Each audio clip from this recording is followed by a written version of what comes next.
여러분 안녕하십니까? 3월 5일 수요일 뉴스투데이 시작합니다. 트럼프발 관세 전쟁이 격화되고 있습니다. 미국이 부과한 25% 관세에 대응해서 캐나다와 멕시코 양국 정상이 보복 관세 방침을 밝혔습니다.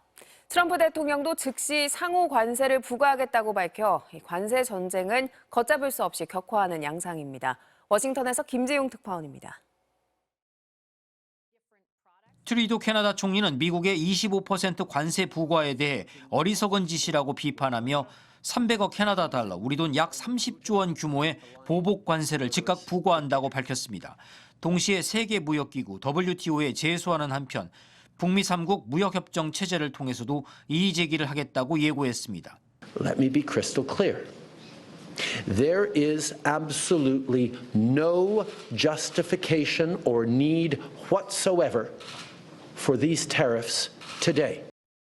그럼에도 미국의 관세 부과가 계속된다면 21일 뒤 추가로 1,250억 캐나다 달러, 우리 돈 125조 원 규모의 추가 보복 관세도 시행할 거라고 말했습니다.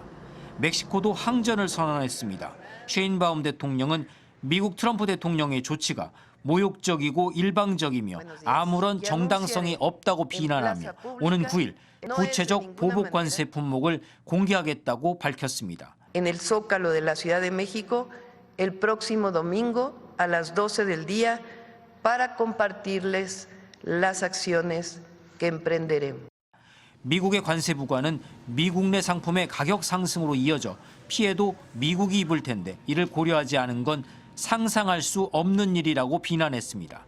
그러면서도 무역 전쟁을 벌이려는 의지는 전혀 없다고 언급해 한편으론 협상을 지속하겠다는 뜻을 내비쳤습니다. 트럼프 대통령은 자신의 SNS에 멕시코에 대한 언급은 일단 자제한 채 트루도 총리를 또다시 주지사로 지칭하며 같은 수준의 상호 관세를 부과하겠다고 밝혔습니다.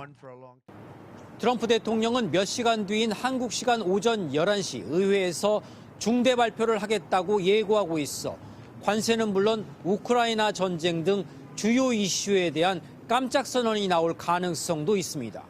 워싱턴에서 MBC 뉴스 김재용입니다. 미국이 우크라이나에 대한 군사 지원을 전면 중단하자 우크라이나가 화해의 뜻을 전하면서 공중과 해상에서의 즉각적인 휴전을 제안했습니다. 지난번 백악관에서의 대충돌을 다급하게 진화하려는 모양새인데 정작 우크라이나 내부에선 분노의 목소리가 높습니다. 김윤미 기자입니다. 미국의 군사 지원이 전면 중단됐다는 소식에 볼로디미르 젤렌스키 우크라이나 대통령이 입장을 냈습니다. 그는 트럼프 대통령의 강력한 리더십 아래에서 지속적인 평화를 이루기 위해 노력할 준비가 돼 있다고 했습니다. 그러면서 신속히 전쟁을 끝내기 위해 포로를 석방하고 미사일과 드론을 활용한 공중 및 해상 공격을 멈추자고 제안했습니다. Ніхто з нас не хоче нескінченної війни. 미국이 요구했던 감사도 잊지 않았습니다. 그는 미국의 지원이 다 고마웠지만 그중에서도 트럼프 대통령이 제공했던 대전차 미사일은 전장의 상황을 바꾸어 놓았다며 특히 강조했습니다. 지난달 백악관을 찾았을 때 미국의 지원에 대해 우크라이나가 제대로 감사 표시를 하지 않았다며 면박을 준 데에 대한 반응입니다. 광물 협정에 대해서도 안보만 보장된다면 언제든 어떤 방식으로든 서명할 수 있다고 했습니다. 하지만 우크라이나 정부가 미국의 군사 원조 중단을 수습하려는 것과 달리 내부에선 분노의 목소리가 높습니다. 의회에선 푸틴을 돕고 항복을 강요하는 것이냐는 자조 섞인 목소리가 나왔고 군인들은 배신감을 느낀다고 했습니다.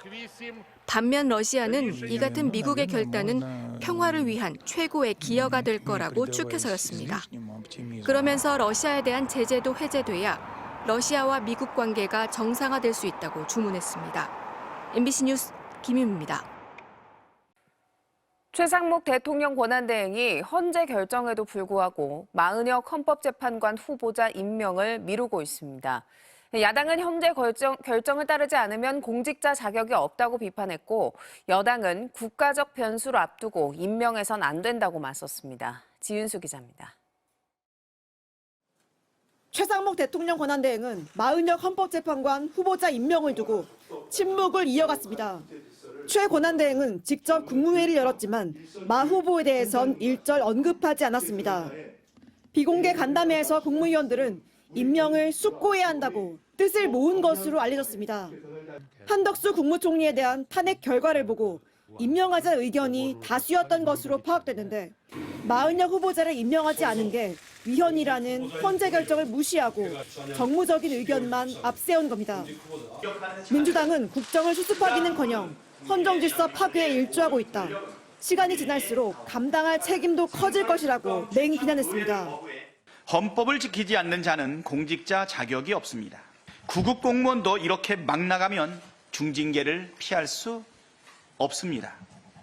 반대로 국민의힘은 윤석열 대통령과 한덕수 총리의 탄핵 심판이라는 중대한 국가적 변수를 앞둔 상황에서 마 후보자를 임명하면 안 된다고 맞섰습니다.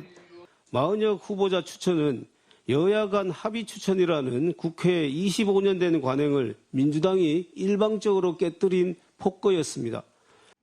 여야 합의를 핑계로 임명을 거부했던 최상목 권한대행이 헌재 결정마저 무시하고 시간 끌기에 들어가면서 여야 입장만 끝이 없는 평행선을 달리고 있습니다. MBC 뉴스 지은수입니다.